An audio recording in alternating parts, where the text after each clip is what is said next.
आपने मुझे मांग संख्या 39/40 पर बोलने का अवसर दिया, आपका आभार। आज स्वायत्त शासन, नगरीय आवास, नगरीय विकास पर आज चर्चा का अवसर है और निश्चित रूप से मैं कहना चाहूँगा कि जिस तरीके से एक क्रांतिकारी बदलाव पूरे देश में नज़र आता है, शहरी क्षेत्र में, ग्रामीण क्षेत्र में, और इसके लिए मैं केंद्र सरकार का तो धन्यवाद दूंगा ही सही, क्योंकि केंद्र सरकार शहरों और कस्बों के योजनाबद्ध विकास के लिए प्रतिबद्धता के साथ काम कर रही। माननीय प्रधानमंत्री नरेंद्र मोदी जी ने प्रधानमंत्री ग्रामीण आवास योजना, स्वच्छ Bharat mission, smart city project, Namami Gange, अमृत जल योजना जैसी ऐसी योजनाओं को लेकर शहरों और ग्रामीण क्षेत्रों में पूरे और सर्वांगीण विकास के लिए संकल्पबद्धता के साथ कार्य किया है। 2047 में हम विकसित राष्ट्र बने, हमारे शहर, हमारे कस्बे विकसित हो सकें, इस सोच के साथ केंद्र सरकार काम कर रही। और निश्चित रूप से जैसा मैं सुन रहा था कि पक्ष ही नहीं, हमारे विपक्ष के साथी भी हमारे माननीय स्वायत्त शासन मंत्री जी की प्रशंसा कर रहे थे और सभी अपेक्षा कर रहे थे कि जिस बुलंदी के साथ, जिन इरादों के साथ आप आगे बढ़ रहे हैं, निश्चित रूप से जो काम 5 साल में हमारी कांग्रेस की सरकार के माननीय धारीवाल साहब कह रहे थे, उनके काम तो मैं बताऊंगा, लेकिन मुझे पूर्ण विश्वास है कि आने वाले 5 वर्षों में राजस्थान की कायाकल्प करने के लिए हमारे स्वायत्त शासन मंत्री जी, हमारे मुख्यमंत्री भजन लाल जी पूरी संकल्पबद्धता के साथ, प्रतिबद्धता के साथ काम करेंगे, क्योंकि हमारा उद्देश्य राजस्थान ही नहीं अपितु पूरे देश को विकसित राष्ट्र बनाने के संकल्प के साथ हम बढ़ रहे हैं कि 2047 से पहले हम हमारे देश को कैसे विकसित राष्ट्र बनाएं और उसके लिए किस प्रकार से इंफ्रास्ट्रक्चर, हम उस ढांचे को लेकर, सुदृढ़ ढांचे को लेकर काम करने का हमारी योजनाबद्ध रूप से काम कर रहे हैं। जबकि 5 साल हो सकता है आपने 10 लाख पट्टे बांटे हो सकता है आपने कई सारी चीज की हो, लेकिन वो पट्टों का लाभ जिन लोगों को मिलना चाहिए था उनसे ज्यादा उन दलालों को मिला, जिनके माध्यम से वो पट्टे बने। उन दलालों की जरूर चांदी हो गई और उन दलालों ने न जाने किनकी चांदी करी है तो राम ही जाने, लेकिन ये सत्य है, जो फर्जी पट्टे या जिस तरीके से पट्टे दिए गए, बेचारा जो व्यक्ति पूरी फॉर्मेलिटी करके गरीब आदमी पट्टे के लिए दर दर घूमता रहा, आज भी घूमता रहा, वो बेचारा 10 लाख लोगों में शामिल नहीं हो पाया। हमने 10 लाख पट्टे दे दिए, पर ऐसे जो जरूरतमंद में आज भी एक लंबी फहरिस्त मंत्री महोदय आपको बता सकता हूं जो आज पट्टों के हकदार थे और वो पट्टे के हक से वंचित रह गए।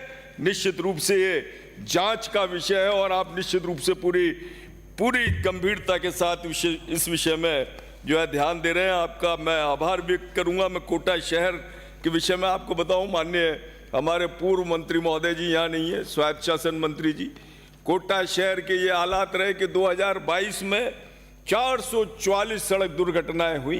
बेतरतीब विकास, अव्यवस्थित है, पूरी अव्यवस्था, सड़कें खुदी पड़ी रही, बजरी पड़ी रही, गिट्टी पड़ी रही, लोग बाग गिरते रहे, पड़ते रहे, एक्सीडेंट में शिकार होते रहे और 2021 में 365 सड़क दुर्घटनाएं हुई।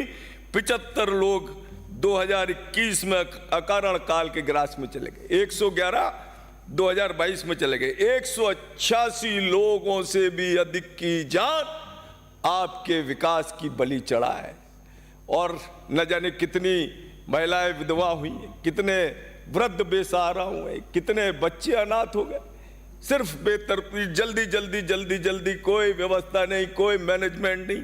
आप बात करते हो, आपने रिवर फ्रंट बनाया, हम मानते हैं आपने रिवर फ्रंट बनाया, पर आपने कोटा नगर विकास न्यास जो 1400 करोड़ रुपए सालाना आय कमाने वाली संस्था थी, उसको आज आप कंगाली हालत में लेके आ गए। 750 करोड़ रुपए के कर्जे के नीचे आज जो ठेकेदार है उनको पैसे नहीं दे पा रहे, कर्मचारियों को पैसे नहीं मिल पा रहे। आपने पूरी लैंड बैंक आज की तारीख में कोटा की समाप्त कर दी। इक्का दुक्का प्लॉट आपने छोड़े होंगे, नहीं तो आपने तो नाला नहीं छोड़ा, आपने कोना कुचारा जहां आपने देखा, क्योंकि आप एक सोपान था आपके कि मैं अपना रिवर फ्रंट, अपना ऑक्सीजन और ये 4 काम मुझे कैसे भी 5 साल में पूरे करने, और आपने सिग्नल फ्री रोड बनाया। इसके अलावा आपने ये नहीं देखा कि जो वार्ड है वो वार्ड मूलभूत समस्याओं के लिए शहरवासी 5 साल तक तरसते रहे। वो बेचारे एक छोटी सी नाली बनाने के लिए, छोटा सा काम कराने के लिए वो परेशान होते रहे। वार्डों का आपने विभाजन कर दिए, आपने नगर निगम सीमाओं के विभाजन कर दिए, और पक्षपात आपने इतना किया कि आपने जो सारे अधिकारी लगा के आपने एक जगह लगा दिए, दूसरी जगह मेरी विधानसभा अधिकारी नहीं, सफाई कर्मी नहीं, और यहाँ तक कि जो हम मेला हमेशा भरवाते हुए आए थे, हमारे कोटा का गौरवशाली दशहरा मेला, उसका भी अध्यक्ष आपने कोटा उत्तर को बना दिया।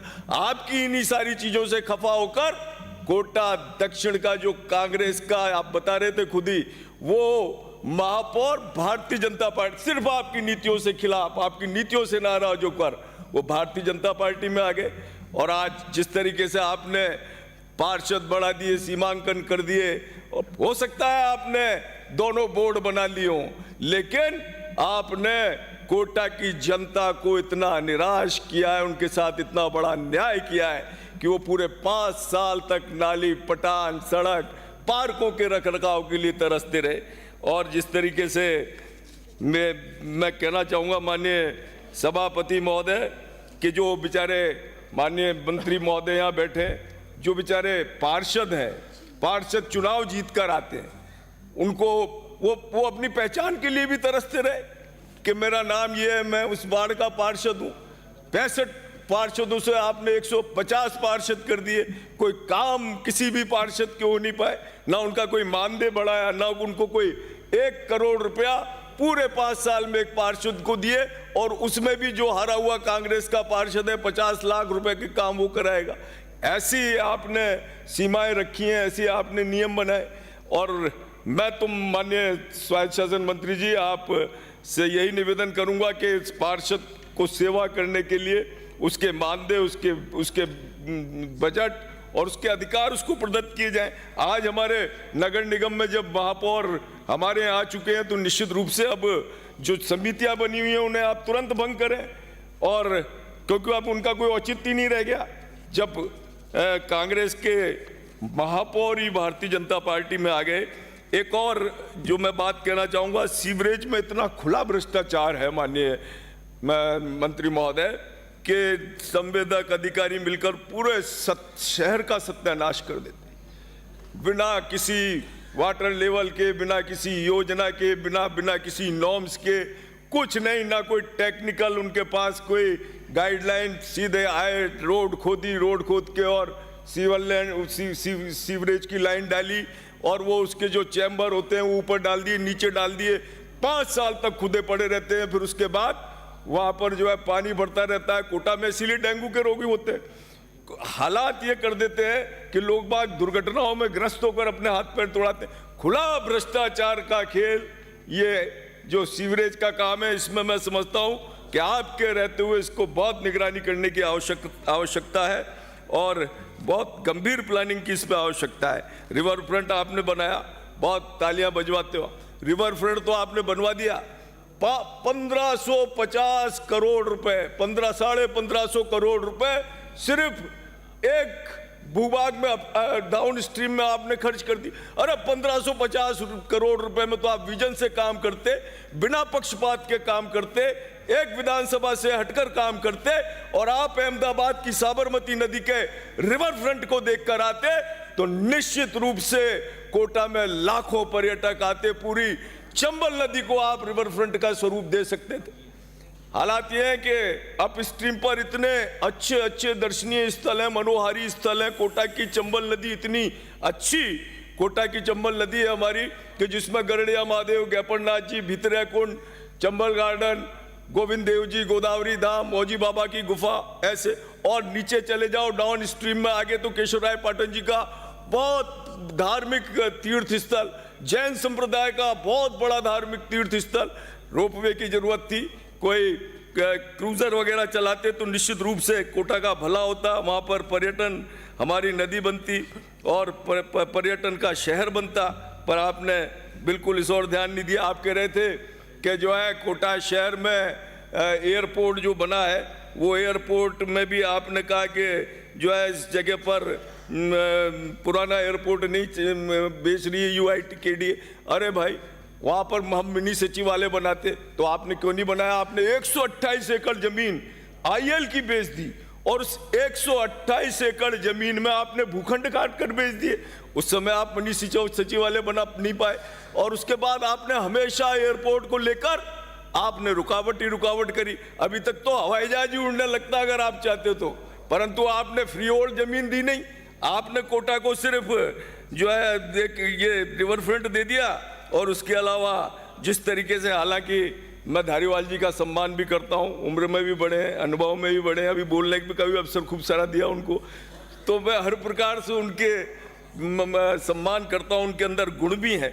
लेकिन इस कार्यकाल में उनको पूरी तरीके से भ्रमित किया गया और खुला लूट का खेल कोटा में चला है। और यहाँ ये मैं कहना चाहता हूँ माननीय सभापति महोदय कि इस लूट में जो उन्होंने जो टेक्निकली कोटा के जो ऐसे एडवाइजर थे, उनके जो रोटरी होती है वो इतनी बड़ी कर दी कि उसमें विजिबिलिटी नहीं है। हमारे जितने भी अंडर ब्रिज फ्लाईओवर बने, उनकी राहें सुगम की जगह दुर्गम कर दी। वहाँ पर यह स्थिति है कि लोगों के एक्सीडेंट हो रहे हैं। मैं आपसे यही कहना चाहूँगा माननीय अध्यक्ष सभापति महोदय, आपके माध्यम से मैं बस 1 मिनट में अपनी बात समाप्त करता हूँ। माननीय मंत्री जी, हमारा विजन है, हम आपके सहयोग से और जनता के सुझावों को लेकर हम हमारे मोहल्लों को स्मार्ट मोहल्ला बनाना चाहते हैं। वह हर प्रकार की सुविधा, हर नाली, पटान, रोड, नालियों के काम जो बरसों से नहीं हुए, लोगों के मकान सीलन के मारे खराब हो रहे हैं, ऐसी स्थिति हम लाना चाहते हैं कि घर से बाहर निकलते ही ऑक्सीजन उनको हर मेरी विधानसभा में 500 पार्क हैं, उसमें ऑक्सीजन उनको हर पार्क में स्मार्ट पार्क हम बनाना चाहते हैं, बच्चों के लिए जिम बनाना चाहते हैं। ये हम इस विजन से लेकर चलना चाहते हैं। ओपन जिम लगे, बच्चों के लिए जो है झूले हो और हर प्रकार से खेल के मैदान हो, ऐसे हमारे स्मार्ट वार्ड हो।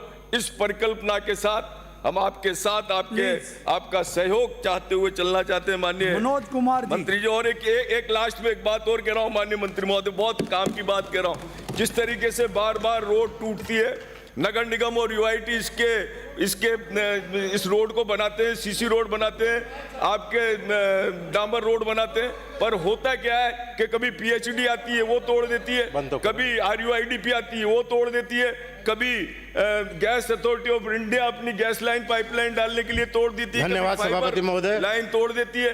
तो इस तरीके से ये तोड़ फोड़ का खेल पूरे 5 साल चलता है और बर्बादी होती है तो जनता के पैसों की होती है, सरकार के पैसों की होती है। कोऑर्डिनेशन कमेटी बनी हुई है पर उसकी निष्क्रियता के कारण तालमेल नहीं बैठ पाता और यही कारण है कि आज तक ये कमेटी सक्सेस नहीं हुई। मैं आपसे कहूंगा कि पैसों की बर्बादी रोकने के लिए, लोगों के समय की बर्बादी रोकने के लिए इस कोऑर्डिनेशन कमेटी को आप सक्रिय करें। बहुत बहुत धन्यवाद। जय।